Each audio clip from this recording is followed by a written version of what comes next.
Bonjour et bienvenue dans la Minute des Girondins, votre concentré d'actualité quotidien proposé par Web Girondin. Nous sommes le mercredi 20 janvier 2021, on commence tout de suite avec une information mercato. Bordeaux négocie l'arrivée du Portugais de 23 ans Pedro Ferreira. Selon le journaliste Nicolas Villas, les Girondins auraient proposé à Aalborg un prêt avec option d'achat, mais le club danois souhaite un transfert sec avec une indemnité de 1,5 million d'euros. A noter que le milieu défensif formé au Sporting a délivré 2 passes décisives cette saison et qu'il fait partie de l'équipe type du championnat danois à la mi-saison. Le journaliste Romain Molina s'est exprimé hier sur un potentiel rachat des Girondins de Bordeaux. On l'écoute. Tu as beaucoup de gens intéressés par Bordeaux, mais les prix demandés sont délirants. Plus de 100 millions d'euros. Ce soir à 18 h se tiendra la rencontre Toulouse-Niort en Coupe de France. Le vainqueur du match se déplacera à Bordeaux le 9 ou le 10 février prochain dans le cadre des 32e de finale de la Coupe de France. C'est une information France Football, la section féminine des Girondins de Bordeaux envisage d'établir des passerelles entre le club et des universités. L'hebdomadaire précise que le club cherche spécifiquement à se lier aux universités françaises et américaines afin de détecter au plus tôt de potentiels talents. La Ligue de football professionnel a lancé son appel d'offres pour les droits TV de la Ligue 1 et de la Ligue 2. Les offres sont attendues avant le 1er février par la LFP afin d'éviter l'écran noir. Pour rappel, ce sont 80% des matchs des deux championnats qui sont remis sur la table. Enfin, la LFP a annoncé la date du match Brest-Bordeaux. Les Girondins se déplaceront au stade Francis Leblay le 7 février à 13 h dans le cadre de la 24e journée de Ligue 1.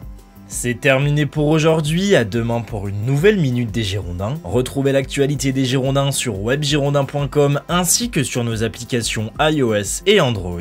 Abonnez-vous à nos pages YouTube, Instagram, Twitter et Facebook pour être sûr de ne rien manquer de l'actualité des Marines et Blancs. Bonne fin de journée.